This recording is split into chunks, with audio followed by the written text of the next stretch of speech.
Perempuan yang disalahkan.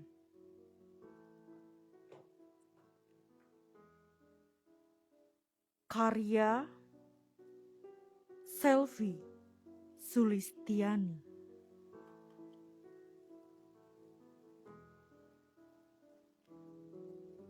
Pada larik-larik ini tertulis sebait puisi tanpa tanda baca, memaksa aksara untuk dapat dibaca.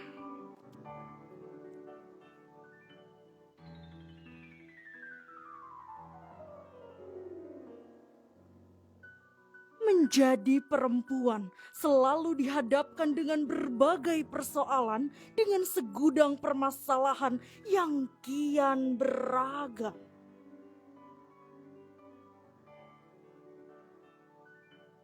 Ada banyak luka yang ada, entah sampai kapan keringnya.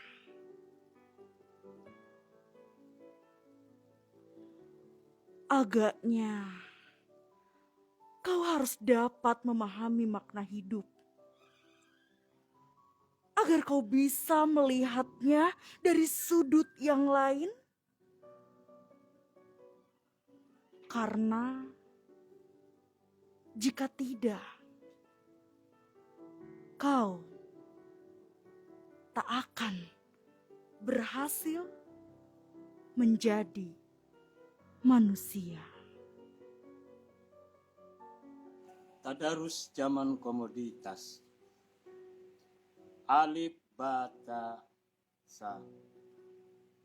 Aku senantiasa belajar membaca. Banyak orang jualan agama, ayat-ayat dijadikan alat tukar, ritual menjadi kesombongan.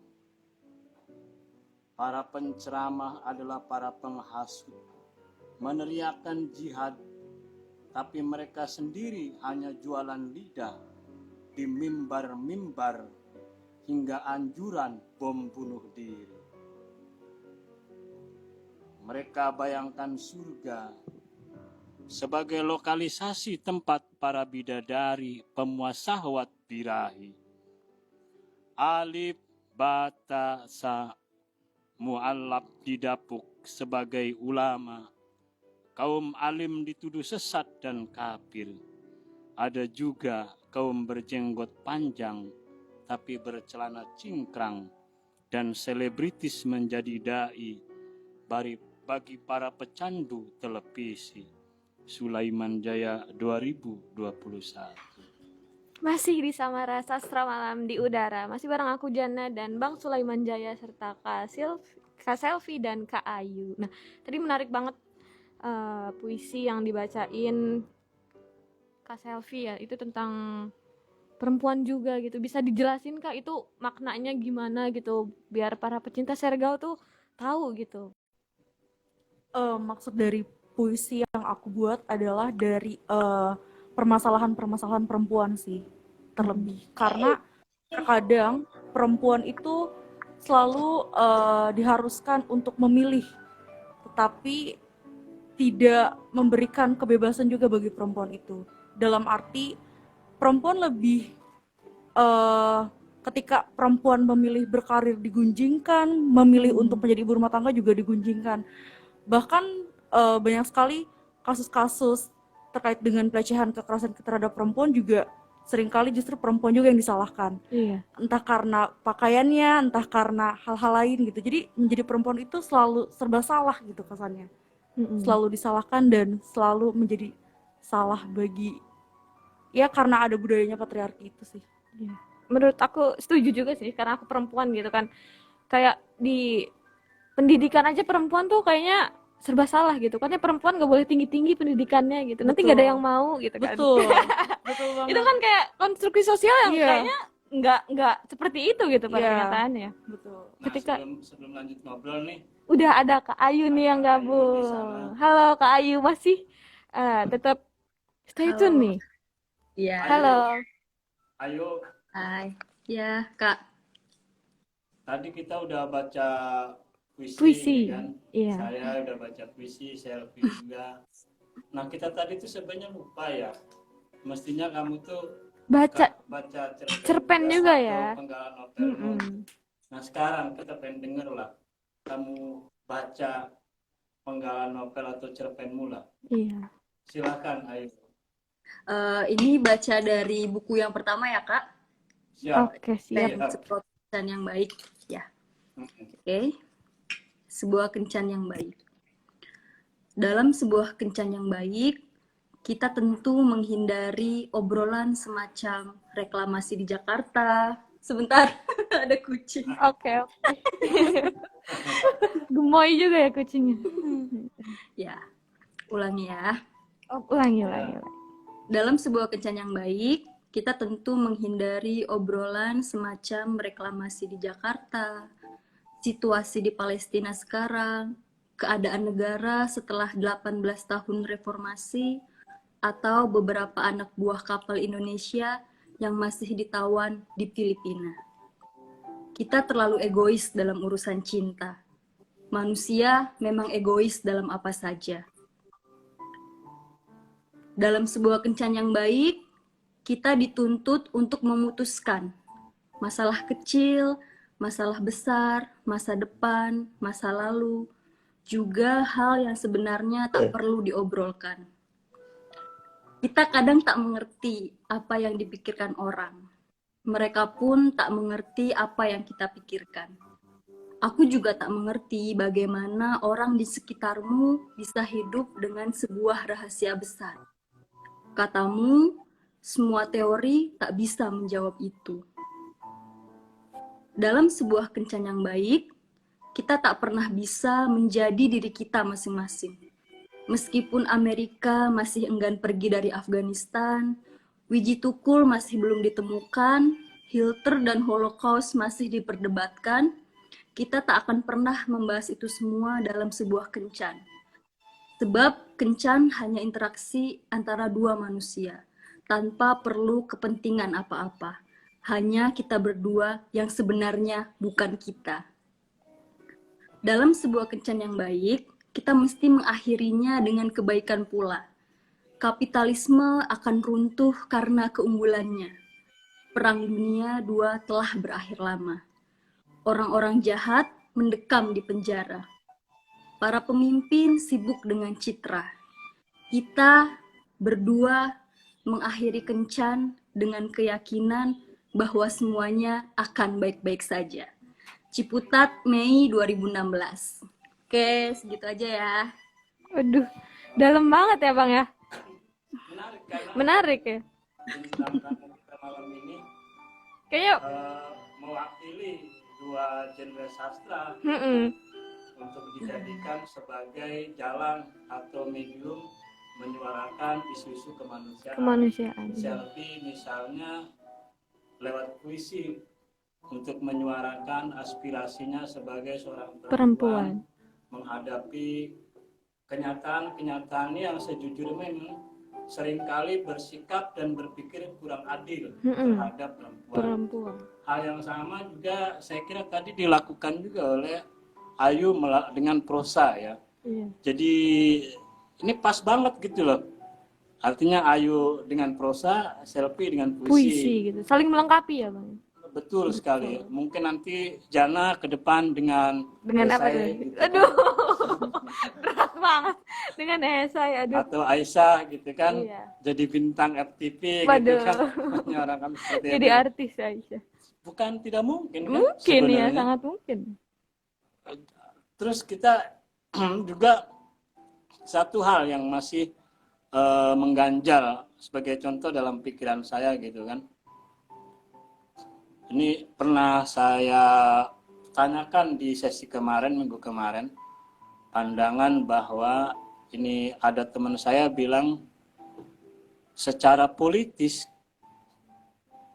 kata teman saya, dan secara kultural juga salah satu yang menghambat perjuangan kesetaraan gender adalah pada soal-soal dalam tanda petik religius, bahwa pandangan-pandangan, kepercayaan-kepercayaan banyak elit masih terbilang dipengaruhi oleh pandangan-pandangan keagamaan yang sangat tidak mendukung bagi perjuangan kesetaraan. Terus teman saya itu juga bilang itu salah satu yang menyebabkan sulitnya memperjuangkan atau mewujudkan konstitusi atau undang-undang yang akan berpihak pada keadilan terhadap perempuan. Iya. Nah, kita ini kan masalah kemanusiaan tentu saja. Karena perempuan juga adalah manusia sama dengan laki-laki. Gimana menurut atau bagaimana pendapat Selfie dan Kak Ayu tentang soal ini? Mau siapa dulu nih? Kak Ayu dulu mungkin. Oke, Ayu dulu. Ayu silakan. Bisa langsung dijawab nih. Oke. Karena saya beragama Islam ya Kak. Sebetulnya gini Kak, aku disclaimer aja, kalau soal perempuan, isu perempuan aku nggak menguasai, karena nggak fokus ke situ, tetapi saya coba jawab. Mungkin ya kalau di Islam, sebenarnya orang paling feminis itu Nabi Muhammad. Karena pertama kita tahu, dia menghapuskan anak perempuan ya, tradisi anak perempuan yang dikubur hidup-hidup. Dan kemudian kalau kita pelajari lebih dalam, sebenarnya Islam itu pertama kita bisa lihat di figur sosok Sayyidina Khadijah, di mana ternyata perempuan bisa bekerja dan dia bisa ya itu kita bisa lihat. Kemudian politik Siti Aisyah gitu. Tetapi berkembang lebih jauh, lebih ke depan, banyak sekali sebentar Kak. Kucingmu ya? Iya. Si gemoy. Namanya Miko. Oh. Banyak sekali tafsir ulama yang kita katakanlah ketimpangan gender gitu. Jadi timpang gitu, timpang gender. Kupikir itu yang memantik ya akhirnya ruang perempuan begitu dibatasi dalam agama seperti itu Kak. Kupikir ya secara pembacaanku gitu. Sebagai perempuan sebagai orang yang sebenarnya tidak fokus ke situ. Gitu sih. Tafsir ulama yang timpang gitu gendernya. Bagus tuh. Bagus. Kalau Selfie gimana Selfie? Kalau aku sih memandang gender itu kan kadang masyarakat masih keliru ya. Orang kalau misalnya bicara gender itu adalah jenis kelamin gitu. Iya. Padahal gender itu adalah jenis kelamin secara sosial. Sedangkan kalau misalnya laki-laki dan perempuan itu jenis kelamin secara biologi. Maka kalau misalnya kita bicara mengenai peran dari gender itu sendiri, ya sama laki-laki dan perempuan mempunyai peran yang sama di sosial gitu. Jadi nggak harus tuh yang adanya kesetimpangan gender, kesetaraan gender dengan alasan bahwa kamu perempuan, kamu lemah dan sebagainya, itu enggak, karena pada hakikatnya untuk masalah gender itu kita sama gitu peranannya. Kalau misalnya bicara mengenai jenis kelamin secara biologi, nah itu baru adalah kodrat. Kodrat adalah sesuatu yang tidak bisa dirubah, tidak bisa digantikan dan sebagainya. Tapi kalau misalnya gender itu bisa, karena gender itu terbentuk dari adanya konstruksi sosial, dan konstruksi itu bisa direkonstruksi kembali. Itu sebenarnya yang harus ditegaskan. Sama halnya contoh untuk mengenai kodrat gitu, perempuan melahirkan, menyusui, punya anak, itu kan tidak bisa didapatkan oleh laki-laki. Pun sama halnya dengan laki-laki memiliki testis dan sebagainya, dan itu tidak didapatkan oleh perempuan. Jadi seharusnya bisa membedakan juga sih mana yang kodrat yang tidak bisa dirubah dan gender.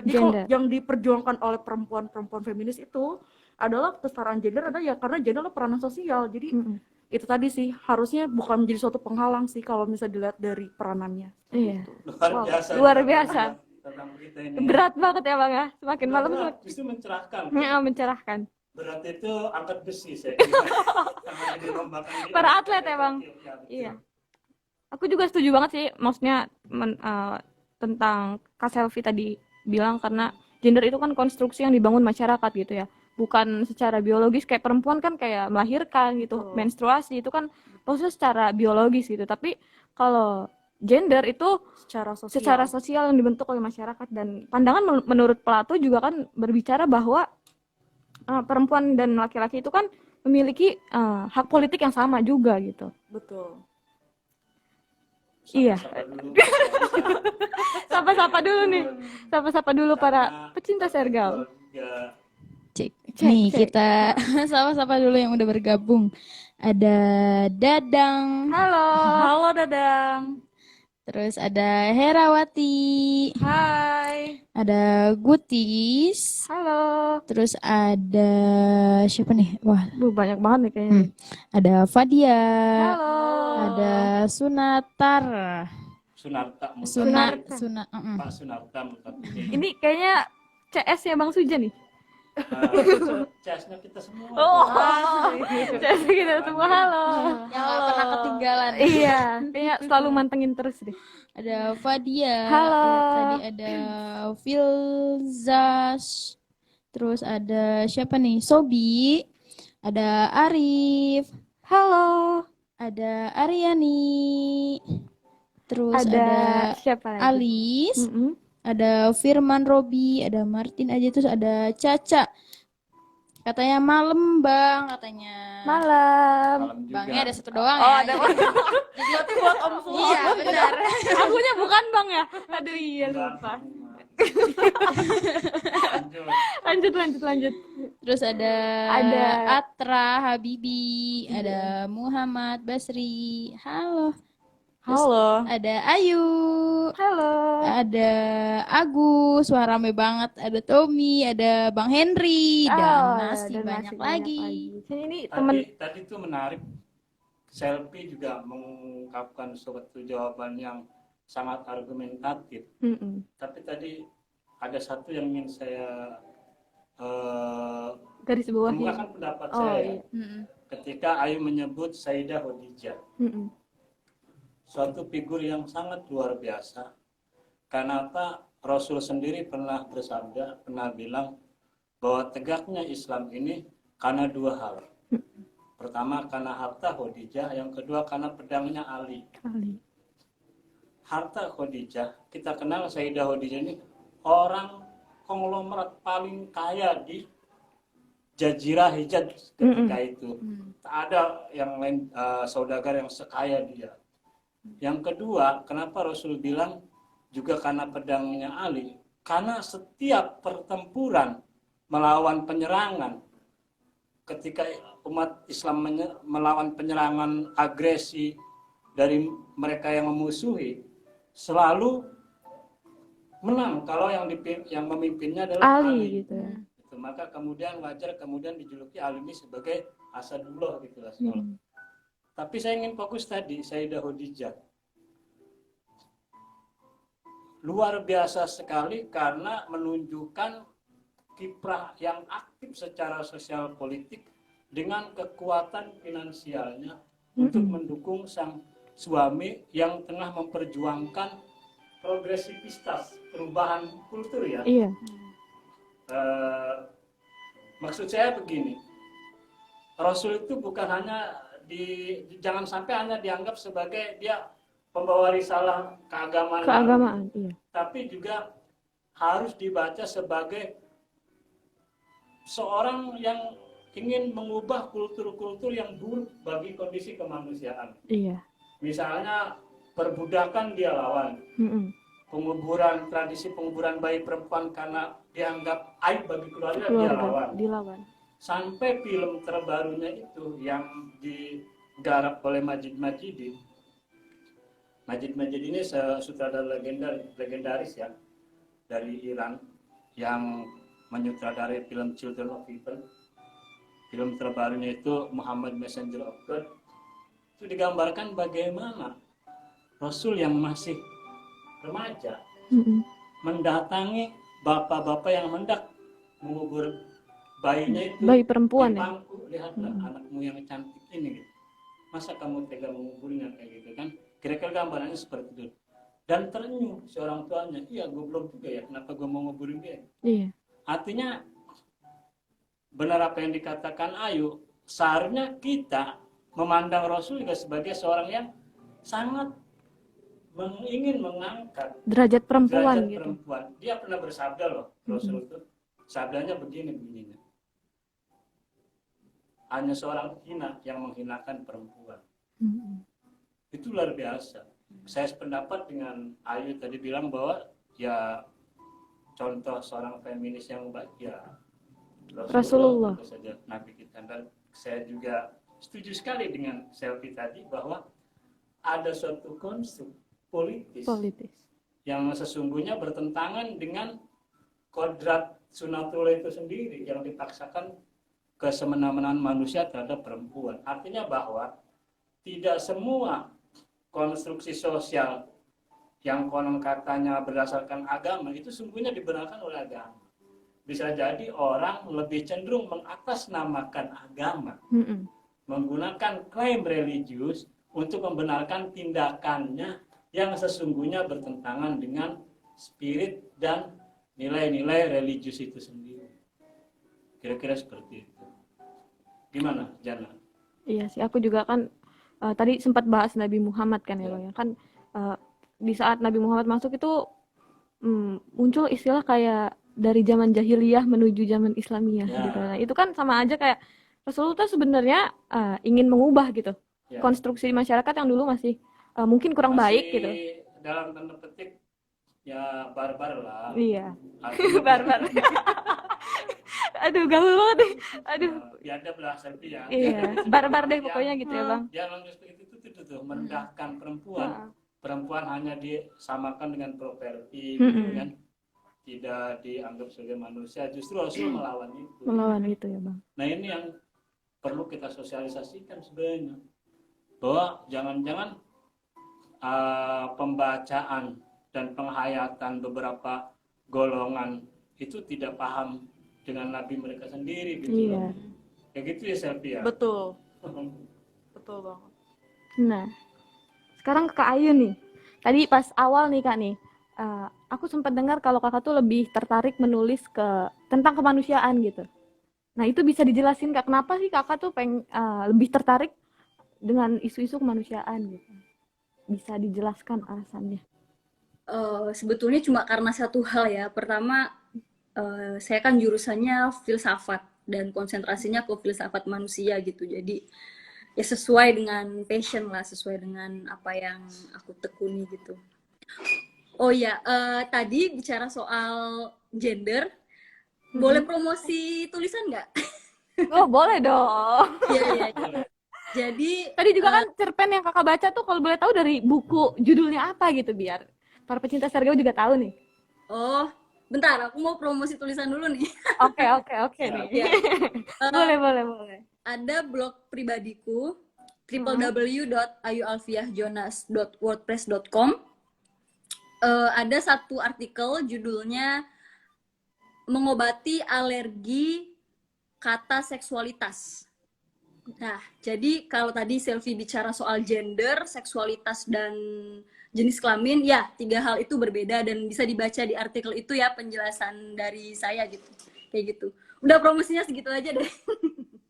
Oke. Para pecinta Sergau dicatat ya tadi ya. Sekarang sapa-sapa Oke. dulu nih.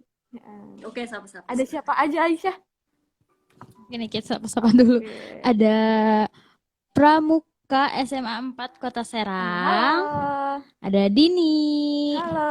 Ada Rais. Ada Aasku dan masih banyak lagi. Nah, kita istirahat sebentar nih Bang nih. Siap. Udah jam 9:30. Oke, kita bakal balik lagi nih para pecinta Sergau, tetap stay tune terus dan nonton live-nya di @seranggawa FM. Tetap di 102,8 Seranggawa FM, Tegar Benar.